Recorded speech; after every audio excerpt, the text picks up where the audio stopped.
Listen, do you know what you're doing? I have detailed files on human anatomy. I bet. Makes you a more efficient killer, right? Correct.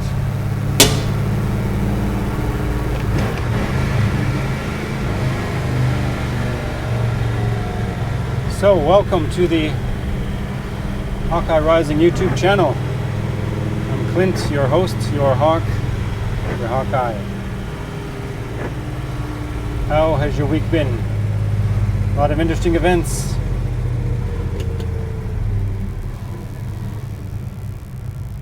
I have not caught up on everything, but that's okay. We do what we can. What I did want to address briefly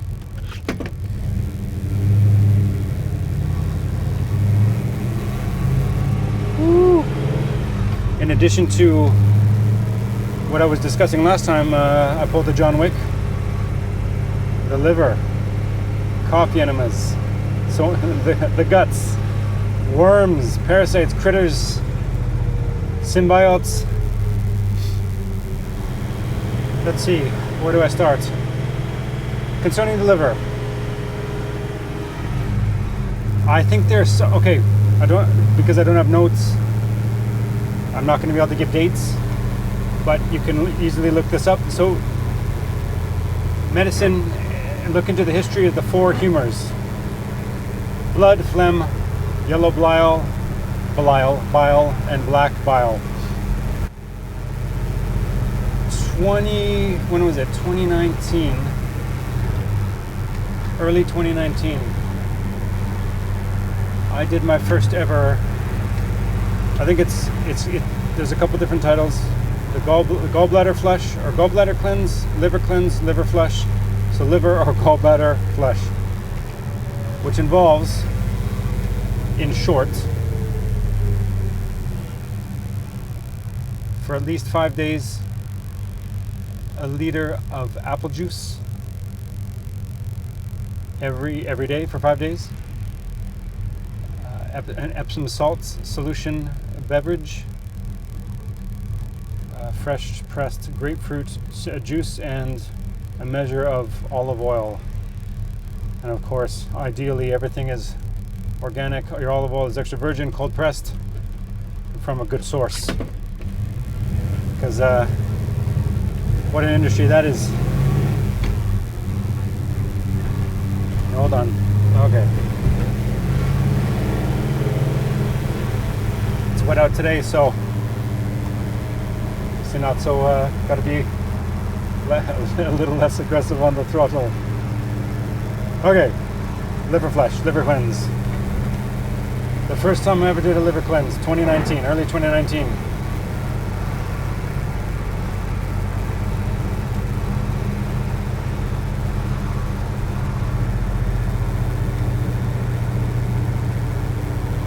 I will put links, well, I guess to a basic source if anybody is interested in looking into this for themselves. When I released Satan out of my ass, I had a lot of skeptics saying mucoid plaque isn't real. When you feel it, and you feel the relief of releasing it, you know, you don't have to have these back and forth arguments with freaks, but I do. Many years ago, I did the Andre Moritz, that guy who invented the liver cleanse, basically. I did his cleanse. I had a bunch of apples all week, juicing apples, and then the magnesium Epsom salts, and then drinking half a cup of olive oil with lemon.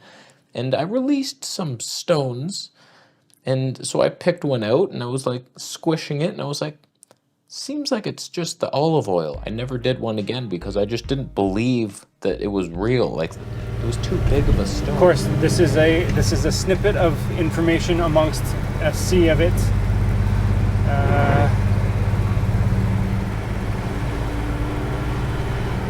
And of course, one thing that a person can do, or can try at least, before criticizing. I agree with that. I've read it as well.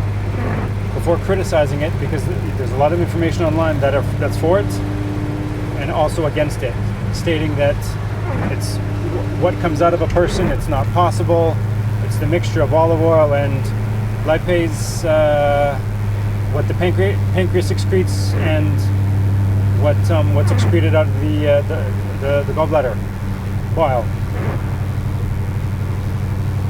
What I found fascinating, I've actually, when was it? A couple of weeks ago, I just finished liver flush number 7. There's a reason I've done 7, which of course as I've stated, I'm Whitey from Flushed Away, the lab rat. I can feel it in my guts. That'll be last night's curry, Spike. I'm the same. I've got a bum like a Japanese flag. You're Been injected with a lot of different things, been exposed to a lot of different things in my life. Of course, in each of us, I think we can also say, goes right back to, well, not even before childhood, right into our mother's wombs, and then of course our mother's health itself, how it's affected. How about this? The fact that if our mother has metal in her mouth, can play a vital role in the health of a baby child, and then of course how that child develops. Then of course add the injections, whatever the child is bombarded with, whether in hospital or in the first few years of life. Anyway, let's digress. Liver flush, liver cleanse. So number 1, the experience of, and the sounds, the gurgling, feeling the motion on the inside of substance, of, debris, stones. Everyone, take a look at this picture.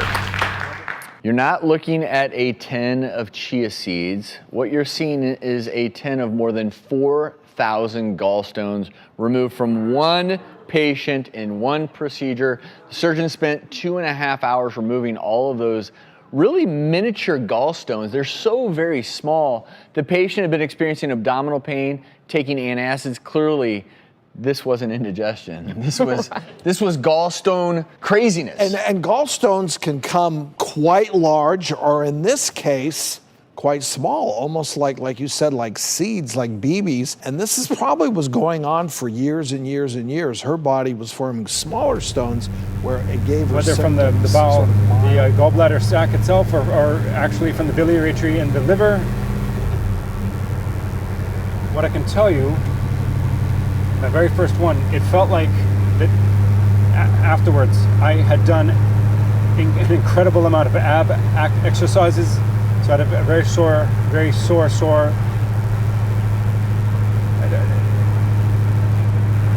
not like an upset stomach, like I mean muscular sore on specifically my right side, and of course the liver being the dominant side, the right upper right quadrant of the abdomen. And again, what I passed, I did keep a few specimens which are in my freezer, protected and isolated. Again, what's fascinating though, the different colors, the colors of the items that came out. From pale, there's the yellow, there's the pale green, there's the deep, vivid emerald green, the bile green,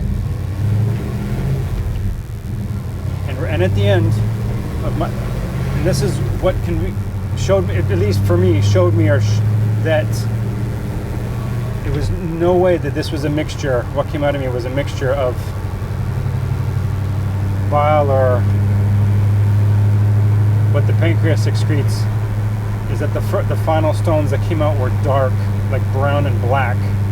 Bloodletting, leeches, emetics, coffee enemas. Pretty much every weird old medical treatment you've heard of was based off one idea: the 4 humors. When your blood, phlegm, black bile, and yellow bile were in harmony, you were healthy. When they were imbalanced, you got sick. Meanwhile, other Islamic scholars added new knowledge, still using the humoral system. The most well-known was Ibn Sina, or Avicenna, who was a Persian philosopher, physician, and polymath who wrote an influential book called the Canon of Medicine, and it's textbook humoral medicine. He writes, Every organ is endowed with a hot, cold, moist, or dry temperament appropriate to its functional requirements. Like other humoral physicians, he'd feel the pulse, examine bodily fluids, and use food and herbs in his treatments. Ibn Sina also added a ton of his own observations into canon, including a massive section on pharmacology and diagnoses not even Galen had described. By the Renaissance, Canon of Medicine was the second most printed book in Europe, just behind the Bible. That's how popular the humoral system was. These medieval medical books were required reading at some of the first universities in the world, like the Al-Qarawiyyin in modern-day Morocco, or in some of the first European universities, like in Bologna, which meant that university-trained physicians were learning and practicing humoral medicine. But it was also a big part of religious culture. The humoral theory fit in really well within monotheistic religion, especially with the Catholic Church. And in the Middle Ages, you did not want to be a scientist who got on the Church's bad side. Just ask those guys who thought the Earth revolved around the sun. Plus, the Church had outlawed dissection, so any anatomist that would have challenged humoralism didn't have the chance to show their work. But by the time of the Renaissance, the humoral theory was starting to fall apart thanks to scientific advancements in Italy. Sometime in the 14th century, a few anatomists started dissecting again. Then soon after that, it became mandatory in medical schools. And by 1480, Pope Sixtus IV formally legalized dissection. You could say that dissection was back on the table. The most important development happened at the University of Padua, with an anatomist named Andreas Vesalius. His first published work, Tabulae Anatomicae Sex, repeated a lot of Galen's anatomical mistakes, including the ones based on the four humors. But as Vesalius did more and more dissections, he started to notice some inconsistencies between Galen's writings and his cadavers. So in 1543, he released this massive 7-book series called De Humani Corporis Fabrica, and in it he calls out some of Galen's mistakes and includes these massive detailed illustrations, and it immediately became the most important anatomy book of its time. But Vesalius noticed something strange when it came to the humors. He was able to find blood, even though he found some errors in Galen's description of the heart.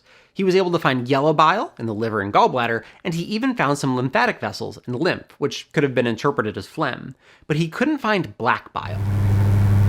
And thus leading to, is there truth to the four humors? Blood, phlegm, yellow bile, and black bile. The first accurate anatomical drawings are from Leonardo da Vinci. These remarkable studies were never published. Worse, after his death, they disappear in the cellars of the Vatican and remain hidden from the world for almost 300 years. Thereby, medical thoughts and education remain completely dominated by the concepts of Claudius Galen, the surgeon to the gladiators of Pergamon and famous doctor in the Roman Empire. His findings, mainly based on dissections of pigs and apes, reigned over medicine for 15 centuries after his death. It will take a Flemish master of anatomy, Andreas Vesalius, to change all that. The success story of the young medicine student begins in Padua, the most eminent and innovating university of its time. Only 23 years old, he graduates with highest distinction, and already the next day he is appointed to a lectureship in surgery and anatomy. The young professor is a gifted teacher. He dissects himself the cadaver. He explains and illustrates the anatomy and physiology with accurate and clear anatomical charts all in one. A new illustrative teaching method is born.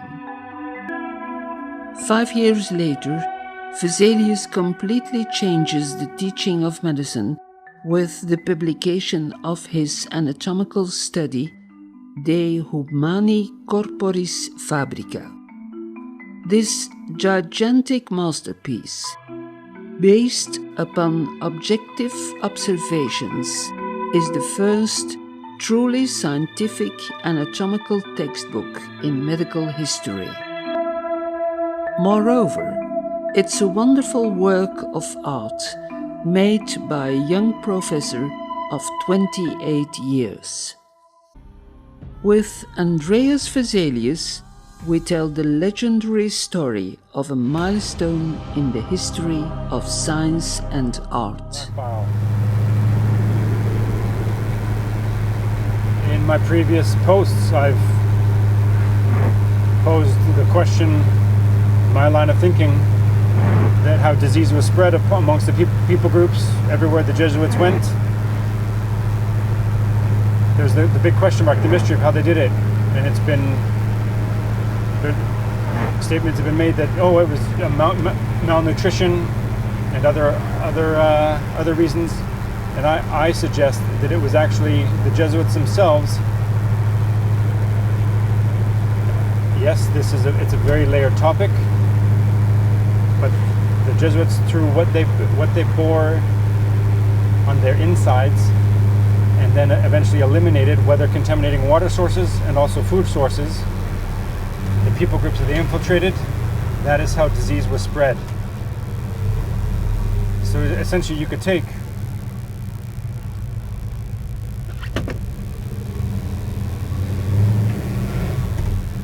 okay, I know this gets, I don't want to, I'm trying to think about how fine do I want to break this down while driving? Because it's kind of crazy, but it isn't. It's actually quite brilliant. And of course, which gets to the how malevolent it is.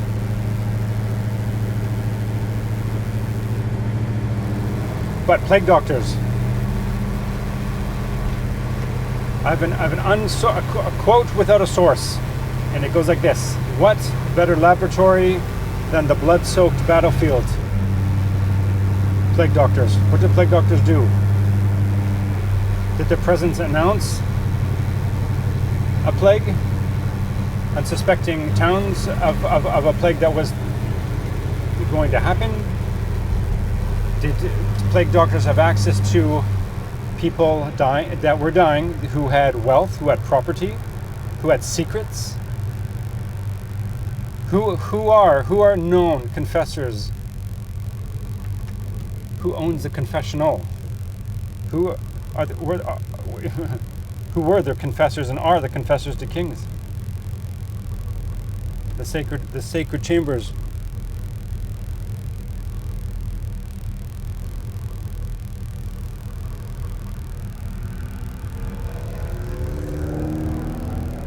If you said Jesuit, or the Jesuit Order, the Society of Jesus, you are correct. Of course, that's what we discuss mostly. It's a no-brainer. I would also suggest, though, too, there was an order that preceded the Jesuit order, established 1540, September 27th, the papal bull of Paul III, Regimini Militante Ecclesia. Of course, I'm sure I don't say that correctly, but that's... There was an order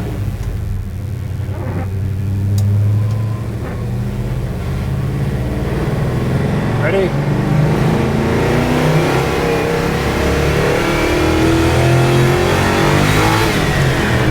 Woo!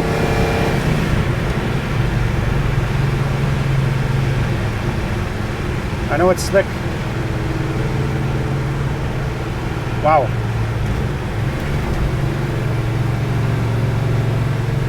Oh, by the way, what a brilliant do I say brilliant guess? This is not a 350. This is not a 64 Chevelle. So I appreciate the guesstimates that go into it, but maybe at some point I'll share. I like some. I know it's like back to the if they want you they'll find you, or they already know everything about you, and with they in quotes. But I'll share the history of this vehicle and everything surrounding it is very it's still some sensitive subject matter. As far concerning my father and other family members.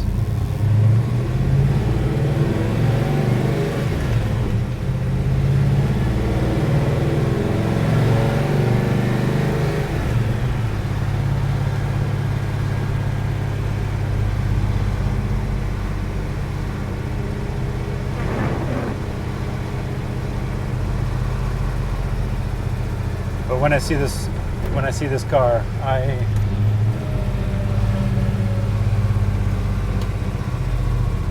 think of the store. What is it? Story. As the Cap would say about Amanda Vollmer, about David asking for a sword. I think it's was it First or 2 Samuel 21, being pursued by Saul. He's without sword or shield.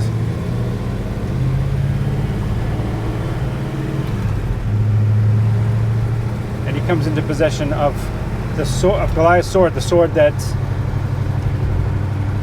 David took on the day that he slew Goliath, and he beheaded the Philistine. The Philistine and the Philistines that have that trace their lineage all the way back to Caphtor, back to Ham, back to Noah, who stepped off the ark. The vestiges of, well, let's say the Genesis, as the late Rob Skiba would say, that the Genesis 6 experiment. So I like timelines. I like to try to put things together and visualize them. When did these things happen? To the best of my understanding with the research that I've done, I believe the Genesis 6 experiment took place in roughly 3550 BC. And the book of Enoch said that the first generation, Nephilim, would only live for 500 years. And within that time period, they were to kill each other off. This is what the Greeks later stylized into what became known as the Clash of the Titans. The Clash of the Titans ended just prior to about 3000 BC. Part 3, Genesis 6 and the pre-flood return of the Nephilim. A lot of people talk about the return of the Nephilim after the flood, but I submit to you that there was a return of the Nephilim before the flood. And the reason I say that is because as I started to look at what I now call the synchronized, biblically endorsed, extra-biblical texts of Enoch, Joshua, and Jubilees, comparing them with the narrative in Genesis, I find that when you pair them all up together, they fill in a lot of blanks and tell a very detailed and elaborate story of what was happening. I'm just going to look at one piece of it right here. Okay, so let's look at Genesis 6:12 just a little bit more here. Genesis 6:12 says, God looked upon the earth, and behold, it was corrupt, for all flesh had corrupted his way upon the earth. How did that happen? Well, we get a lot of detail in these other books. Joshua 4:18 says, and their judges and rulers went to the daughters of men and took their wives by force from their husbands according to their choice. And the sons of men in those days took from the cattle of the earth and the beasts of the field and the fowls of the air and taught the mixture of animals of one species with the other in order therewith to provoke the Lord. And God saw the whole earth, and it was corrupt. For how much?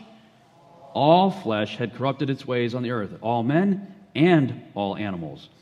We see a backup second witness to that in Jubilees 7:24. And after this, the after this of Jubilees 7:24 is the after that of Genesis 6:4.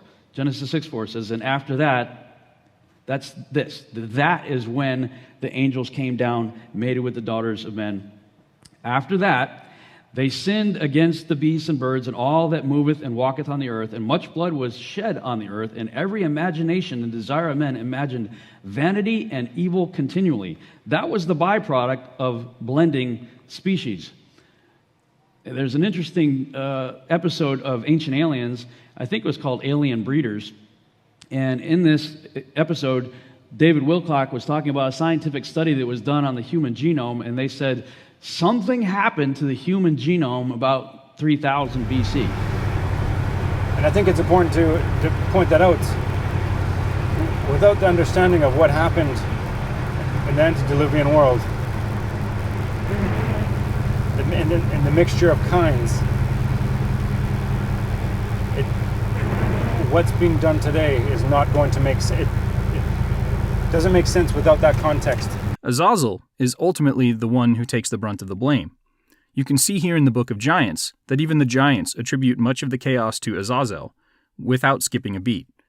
Shemyaza is the one who thought up the idea of making a pact amongst the fallen angels to commit to Earth and the consequences as a single group. So you can see how closely the Book of Giants mirrors parts of 1st Enoch, but from a different perspective. They keep trying to tell themselves that it's really all the fault of the fallen angels, despite their own involvement. They're like the person who is complicit in a crime getting caught and then throwing the other guy under the bus. But we gotta back up a little bit too. This is called the Book of Giants, but monsters come up several times. It's never really explained in detail, but the general consensus here is that these are the crossbreeds, the half-bird people, half-god type beings. In my mind, I kind of picture something like the Egyptian gods. Anubis, the jackal-headed man, Horus with the falcon head, and even some of the Sumerian or Babylonian Anunnaki. And on with just about any kind of animal. And I think I haven't tackled the subject matter yet about every injection, I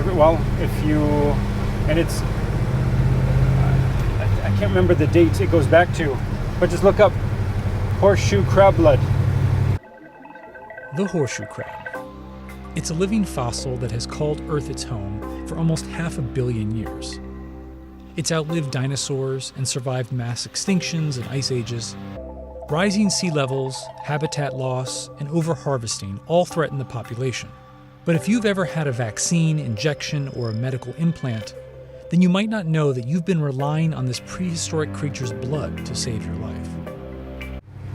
Literally, royal blood, blue blood, being used in medicine, modern medicine. That's if you've had any injection, any implants, any type of surgery.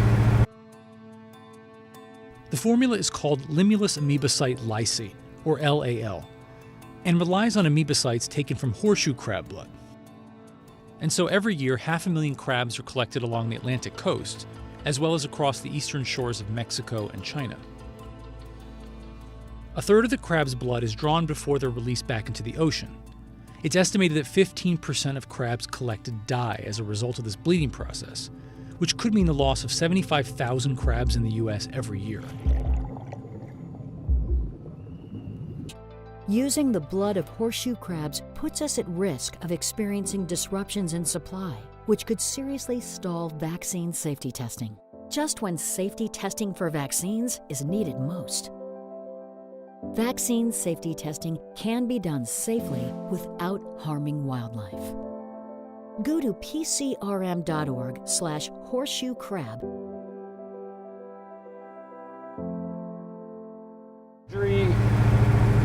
You would have received the blood of a crab, a horseshoe crab, from the east coast of the United States of America. It's fascinating. So back to liver cleanse, liver flush. My first one after passing large stones and then passing with the passing of dark colored and then of like dark brown and what I would call black. For me, it was like, okay, there's something to this. There's something to this. And after finishing a number of weeks ago, number 7, the debris is much less and the stones are tiny. So clearly there's something there because the stones started out quite large.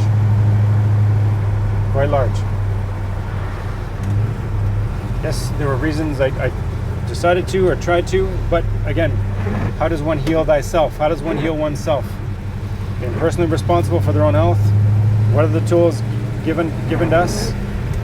Those that have gone before us. And if you're on a budget, most of us are, the use of apple juice, Epsom salts, olive oil, and grapefruit.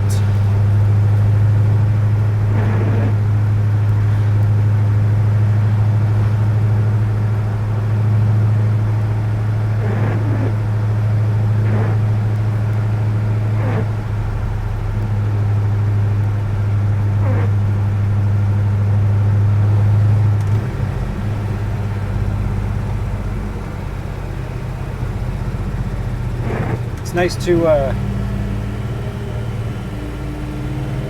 yeah, she's getting dark. Okay.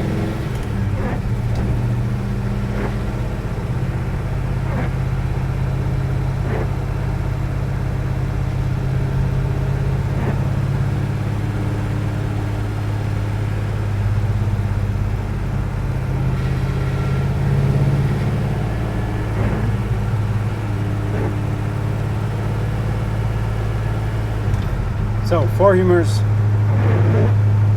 liver. What does our liver do? Liver function. How do we know if our liver function's compromised?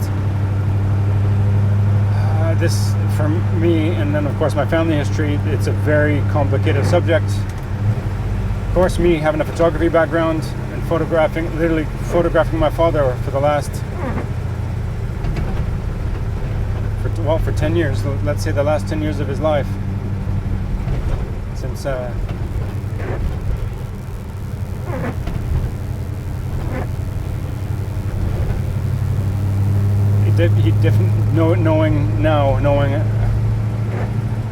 discovering, I would say, that's not even the right word. What do I want to say? I don't know. Enlightened, the aha moment came far too late in the game, which of course I'm at times get very angry about, because of course preventative, there could have been steps that my father could still be here. And of course the way he left, and of course, yes, the history of the world, a lot of unfinished business.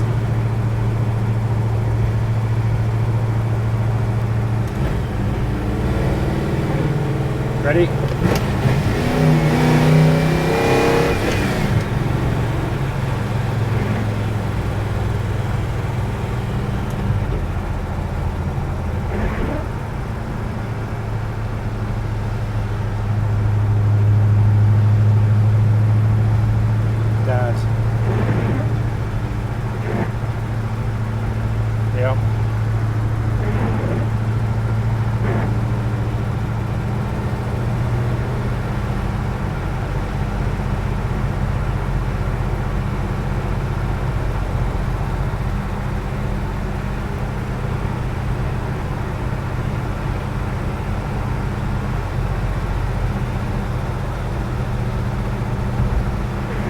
For 20 years, my father,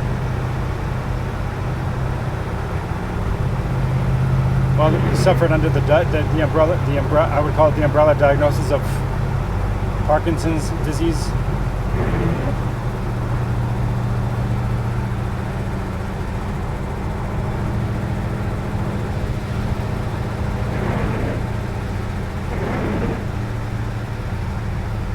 And unfortunately, with his father and some other family members having prostate cancer, my father was afraid of, getting prostate cancer. And for I think I would say the last 20, since his father died, he was afraid of perishing from prostate cancer.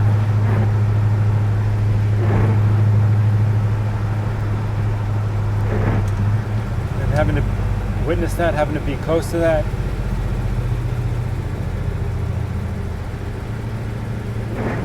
and what ended up happening through a series of, the domino effect of different things, quote unquote, things going sideways internally. Cluster of lymph nodes at the bottom of his esophagus, or essentially where the esophagus and the stomach connect, started swelling, pinched off his esophagus, and he couldn't eat. And then eventually we had him on a liquid diet, and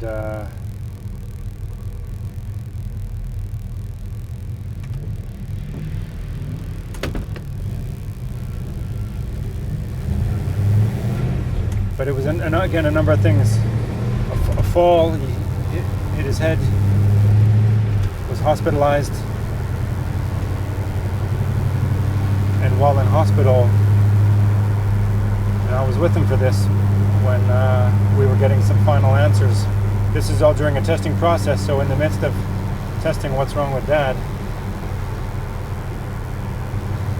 the thing is, we knew, and been witnessing, but remember, he's his own man, make his own decisions, which he did, lived a certain way, and the sum of those choices led to where he was at, and eventually led to his death.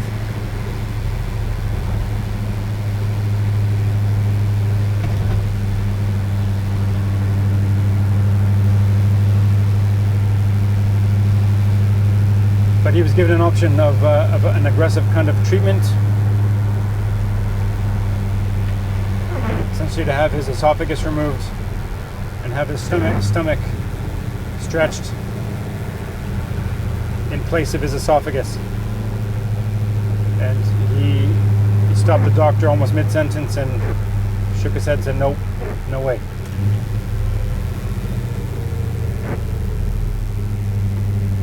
And I agree with him. I agreed with him then, still do. To go, not just the trauma, but because we had another on my mother's side not too long ago.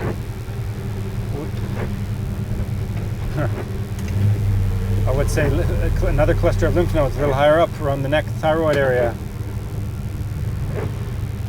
started swelling. He had surgery for that and ended up having to eat out of a feeding tube. And having to witness that and be a part of that.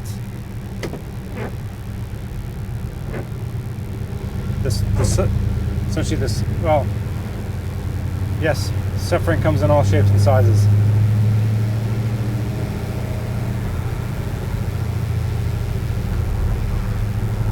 But I know my father did not want to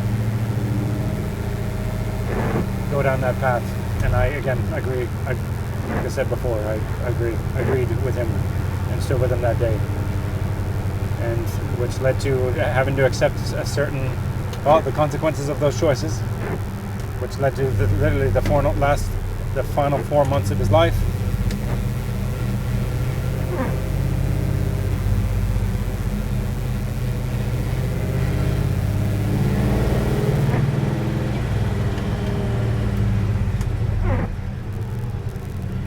Which were quite remarkable in some ways, and I think still feeling the effects of in some others, because the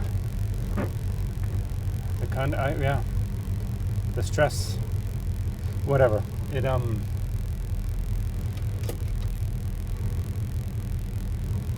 anyway, how do I want to sum this up?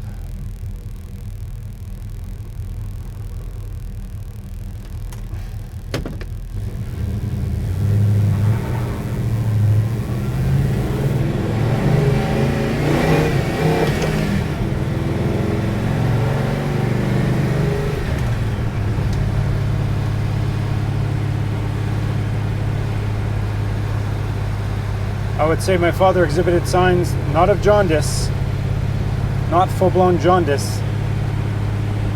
There's a couple different terms maybe I'll present. But there were these subtle yellowing around and from his eyes, not the whites of his eyes. And also the way his cheeks would go red, and not bilateral. Once in a while, or how do I say, it would be primarily his right cheek.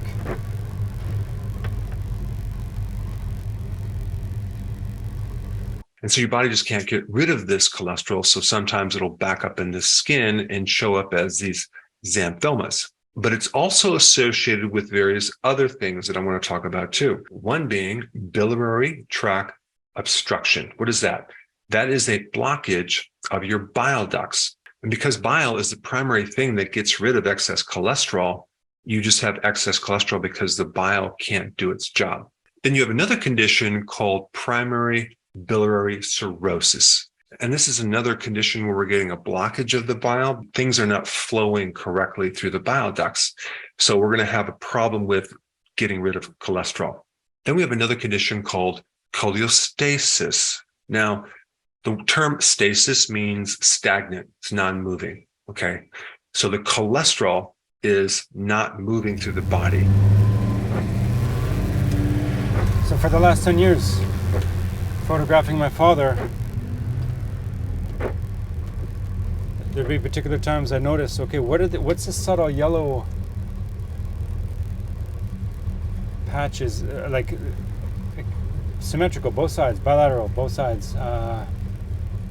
This yellowing around his eye sockets, and then this subtle, I'm sure hopefully you can see this, from the outside of his eye and then downward over his cheekbone. And then, of course, cheeks being red. My father was a very handsome fellow, very handsome man,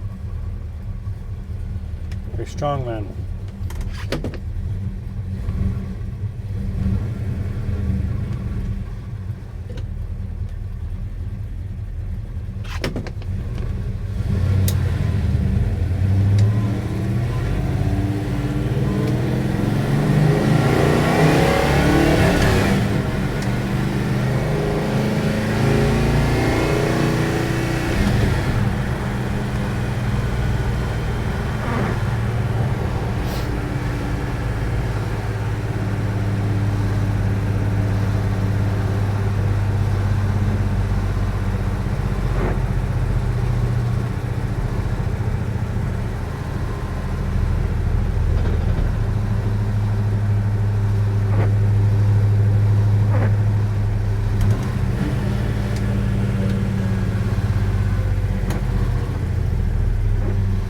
Really makes you ill. So, of course, it's just symptoms. What was the source? Well,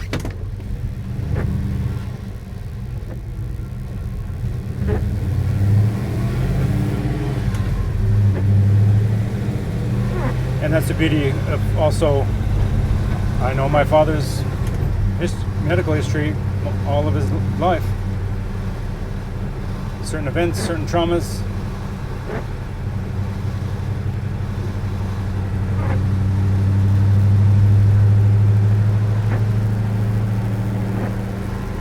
How about this though? In particular, I'd say from the late 80s into the 90s and 90s into the 2000s, he would take a lot of antacids for heartburn, and then in early 2000s with medication for Parkinson's.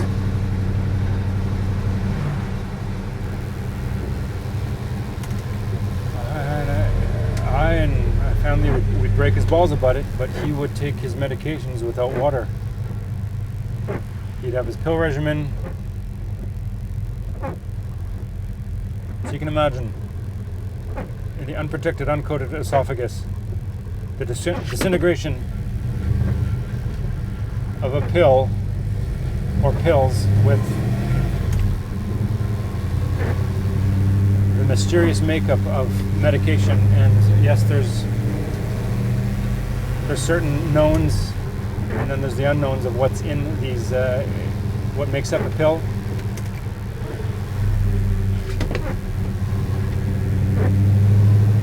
And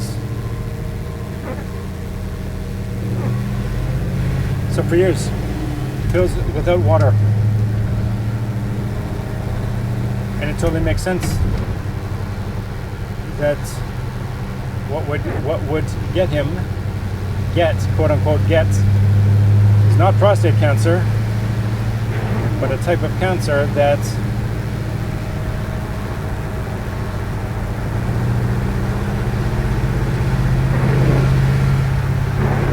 who knows what you know, all those, what the markers being tested.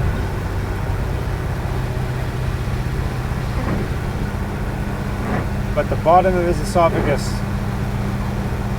swollen shut because of the lymph nodes. It's crazy.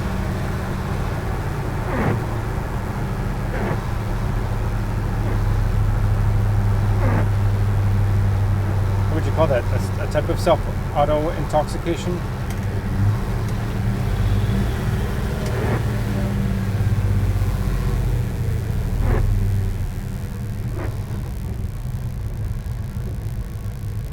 What's fascinating though too, my mother, who has another neurological, which definitely has its own title,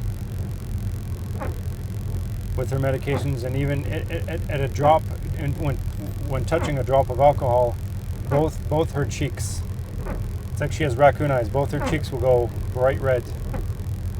My father was mostly his right cheek. My mother, it's both cheeks. But my father will give my mother grief for needing water to take her medication. What an asshole.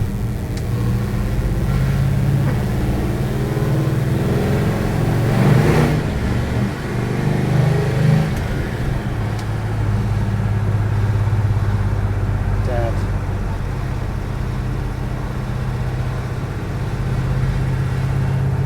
Well, thanks for coming along for the drive.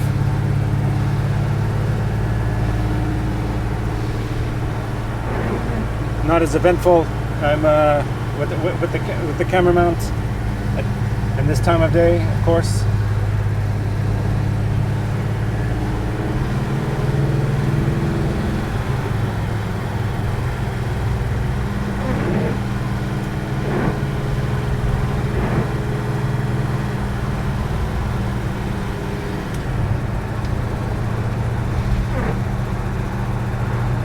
Liver flush, liver cleanse.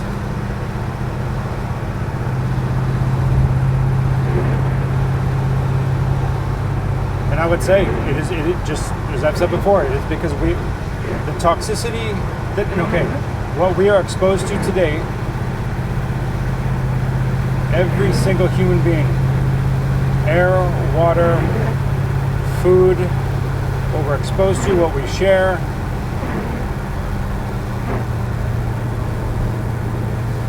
the history of our mother, and then of course our growth in the womb, what we're exposed to right from the womb. And then how about this? Those that, like Macduff, untimely ripped. Fall thy blade on vulnerable crest. I bear a charmed life which must not yield to one a woman born. Spare thy charm, and let the angel whom thou still hast served tell thee Macduff was from his mother's womb. Untimely ripped. Accursed be the tongue that tells me so. I'll not fight with thee.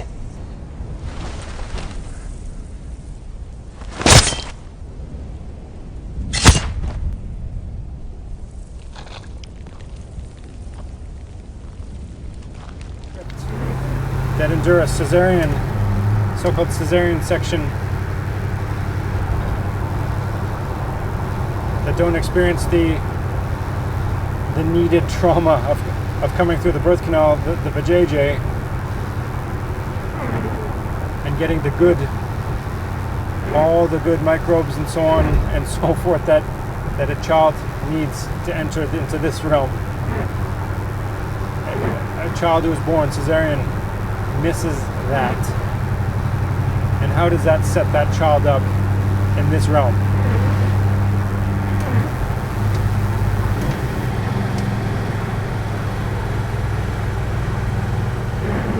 Anyway, all questions, of course.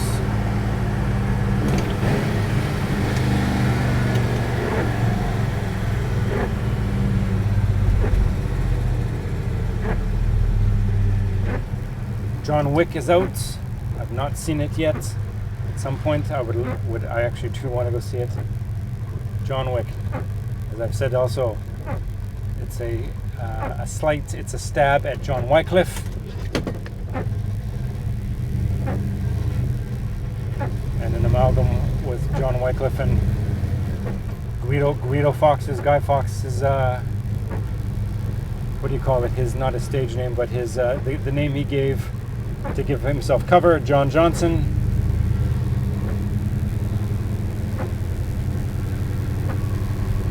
Name of, I can't remember again, what number, Jesuit Superior General. Jan Janssen. So John Wick.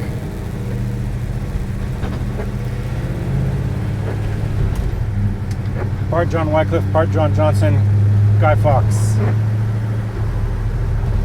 Oh, and also too, being called Baba Yaga, not the Boogeyman, even though both titles are stated. But what does I can't remember the character's name. We called him Baba Yaga. boogeyman? Well, John wasn't exactly the boogeyman. He was the one you sent to kill the fucking boogeyman. So, Wick is Baba Yaga, the feminine form, and with it, Don't you look lovely? Most think me grotesque. An old hag with one eye. Oh no, not me. Probably because you did this to me. I recall you trying to raise Stalin's ghost from the necropolis. I had to do something to stop you. and with the interpretation of signs and symbols, so his back tattoo, and I can't think of the saying off by heart. The Latin, the three words. It's not the bold, fortune favored in the bold. It's fortune comes to save the bold. Mary comes to save her children. With the praying hands and the rosary, the crucifix. John Wick is not only the Jesuit Superior General. John Wick is Mary. John Wick is Baba Yaga. Who is the real Baba Yaga? And no, the real Baba Yaga is not as scary as John Wick. Let me explain. The real Baba Yaga is a mythological creature from Slavic folklore who is shown to be both good and evil. The Baba Yaga is an old witch who is a forest spirit. She has bony legs with no flesh and a nose so long that she uses it to smell her visitors. She lives alone in a hut in the middle of a forest, a hut which is constantly spinning and supported by chicken legs. The fence around her hut is adorned with human skulls. In some stories, she kidnaps children and threatens to eat them, but in others, she is a source of guidance.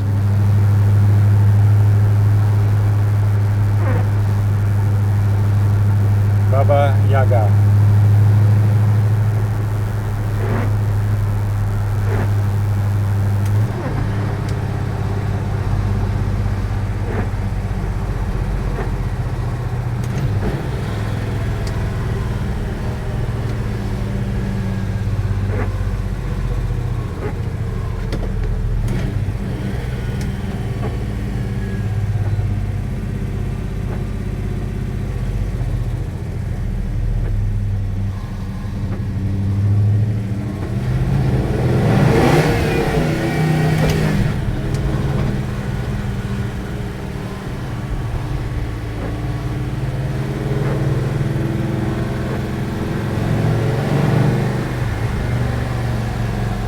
How about this?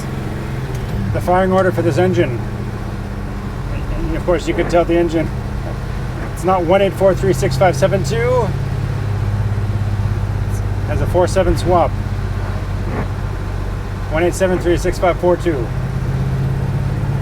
which also creates a very unique sound as well.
Good to keep your eyes on the gauges.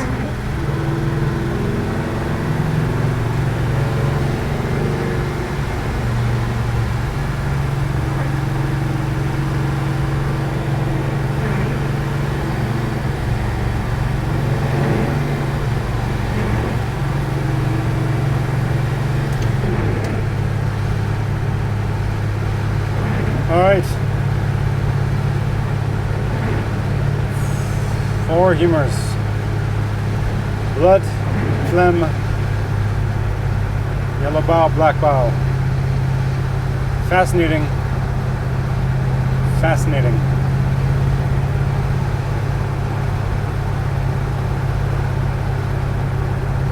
This is your Hawkeye.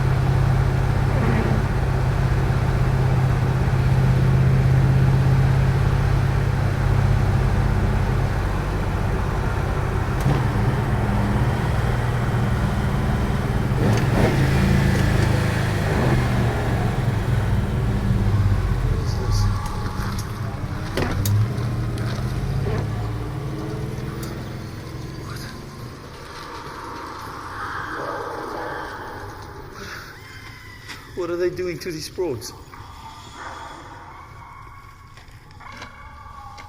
Pain threshold, test 1, DBX7.